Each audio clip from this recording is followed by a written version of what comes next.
नमस्कार. महाराष्ट्र योजना कॉर्नरमध्ये आपल्या सर्वांचे स्वागत आहे. आजच्या व्हिडिओच्या माध्यमातून आपण बघणार आहोत की राज्यातील नोंदणीकृत बांधकाम कामगारांना राज्य शासनाच्या माध्यमातून पेन्शन दिली जाणार आहे. यांच्यासाठी मंजुरी देण्यात आलेली आहे. हीच पेन्शन कशा प्रकारे दिली जाणार आहे, बांधकाम कामगारांना या पेन्शनचा लाभ दिला जाणार आहे, यांच्यासाठीच्या अटी शर्ती काय असणार आहे, अर्जाचा नमुना, या सर्वांच्या संदर्भातील सविस्तर माहिती आपण आजच्या व्हिडिओच्या माध्यमातून जाणून घेणार आहोत. तुम्ही जर माझ्या चॅनलवरती पहिल्यांदा आला असेल तर चॅनलला लाईक, सबस्क्राईब आणि शेअर करायला विसरू नका, जेणेकरून असेच महत्त्वपूर्ण व्हिडिओ तुम्हाला पुढे देखील मिळत राहतील. याच संदर्भातील एक महत्त्वाचा असा GR म्हणजेच की 19 जून 2025 रोजी निर्गमित करण्यात आलेला आहे. यांच्या माध्यमातून नोंदीत बांधकाम कामगारांना लागू करण्यात आलेल्या निवृत्ती वेतन योजनेचा SOP अर्थात सविस्तर कार्यपद्धती निर्गमित करण्यात आलेले आहे. वयाचे 60 वर्ष पूर्ण झालेल्या महामंडळाकडे नोंदीत असलेले बांधकाम कामगारांना पेन्शन देण्यासाठी मंजुरी देण्यात आलेली आहे आणि याच अनुषंगाने काही पात्रतेचे निकष देण्यात आलेले आहे. यांच्यामध्ये वयाचे 60 वर्ष पूर्ण केले जे नोंदीने बांधकाम कामगार आहे, ज्यांची सलग किमान 10 वर्ष नोंद आहे, अशा बांधकाम कामगारांना ही पेन्शन लागू राहणार आहे. यांच्यामध्ये कुटुंबातील पती आणि पत्नी दोघेही बांधकाम कामगार असतील तर त्या दोघांनाही स्वतंत्रपणे पेन्शन राहणार आहे.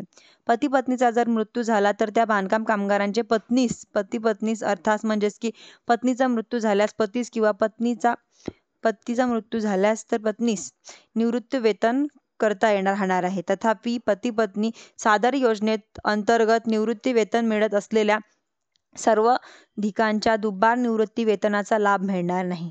अर्थात म्हणजेच की पती पत्नीला दोघांना जर निवृत्ती वेतन मिळत असेल तर यांच्यापैकी एकाचा मृत्यू झाला तर त्यांचं जे पेन्शन आहे असेल ते दुसऱ्याला मिळणार नाही.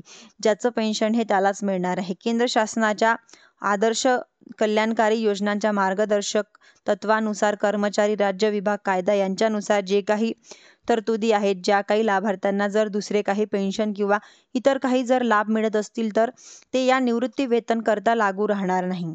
म्हणजेच की आता यांच्यामध्ये निवृत्ती वेतन किती दिलं जाणार आहे, यांच्यामध्ये 10 वर्ष किमान जर नोंदणीकृत असेल तर 50 म्हणजेच की अर्थात 6,000 रुपये वार्षिक निवृत्ती वेतन दिलं जाणार आहे. जर 15 वर्ष जर नोंदणी असेल तर 75% अर्थात 9,000 रुपये. ज्या बांधकाम कामगारांना सलग 20 वर्ष नोंदणी असेल तर अशा बांधकाम कामगारांना 100% अर्थात म्हणजेच की 12,000 रुपये एवढं निवृत्ती वेतन दिलं जाणार आहे. यांच्यामध्ये पती आणि पत्नीस दोघे जर नोंदणीकृत असतील तर त्या दोघांना देखील म्हणजेच की 12,000 आणि 12,000 असे सेपरेट दिले जाणार आहे. या ठिकाणी निवृत्ती वेतन अर्थात पेन्शन दिली जाणार आहे. यांची जी काही कार्यपद्धती आहे ती कार्यपद्धती निर्गमित करण्यात आलेली आहे. यांच्यासाठी अर्जाचा नमुना देखील देण्यात आलेला आहे. हा विनामूल्य अर्जाचा नमुना या ठिकाणी द्यावा लागणार आहे.